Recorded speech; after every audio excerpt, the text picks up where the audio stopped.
Survey జన సుఖినో భవంతు.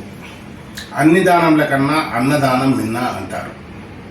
ప్రతి దేవస్థానంలో అన్నదాన కార్యక్రమం జరుగుతుంటుంది.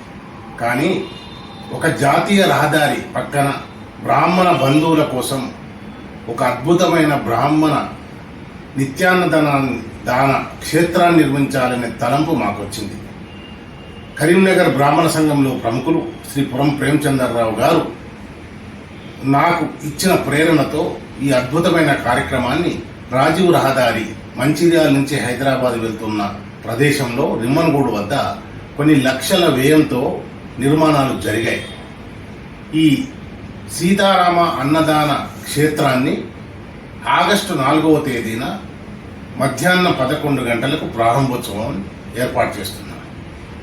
ఉత్తర తెలంగాణ జిల్లాలే కాకుండా సమస్త తెలంగాణ జిల్లా బ్రాహ్మణ బంధువులందరూ ఇచ్చేసి మా చేత భోజన తాంబూలాదులు స్వీకరించి మమ్మల్ని ఆశీర్వదించవలసిందిగా ట్రస్ట్ చైర్మన్గా అధ్యక్షునిగా బండారు రాంప్రసాదరావు అనే నేను మిమ్మల్ని అందరినీ కోరుతున్నాను. ఎందుకంటే మంచిర్యాల సుదూర తీరం నుంచి హైదరాబాద్కు వచ్చే దాదాపు రోజు 200 నుంచి 300 బ్రాహ్మణ కుటుంబాలు బయట ఆహారం తినలేక ప్రశాంతమైన భోజనము బ్రాహ్మణ భోజనం చేసే వారికి అవసరంగా మంచి విశ్రాంతి గదులతో పాటు అద్భుతమైన వంటశాలను కూడా ఏర్పాటు చేయడం జరిగింది. ఉల్లి వెల్లుల్లి లేని బ్రాహ్మణ భోజనాన్ని అందించాలనే మా తపనకు ఈ యనమండుగురు సహకరించడం వల్ల కేవలం 4 నెలల్లోనే అద్భుతమైన భవనాలు రూపుదిద్దుకున్నాయి.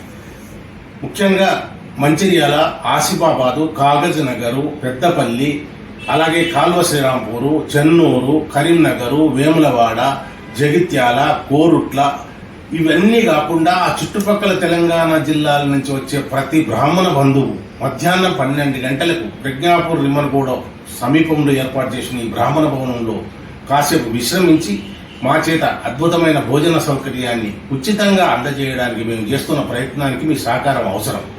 ఇందులో శాఖాభేదం ఎట్లాంటిది లేదు. ప్రతి బ్రాహ్మణ బంధువు ఇక్కడికి వచ్చి హాయిగా భోజన తాంబూలాదులు స్వీకరించి వెళ్ళవచ్చు.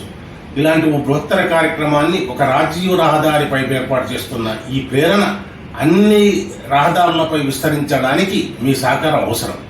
అందులో నాకు సహకరిస్తున్న ప్రతి కమిటీ సభ్యునికి పేరు పేరున కృతజ్ఞతలు తెలియజేస్తున్నాను.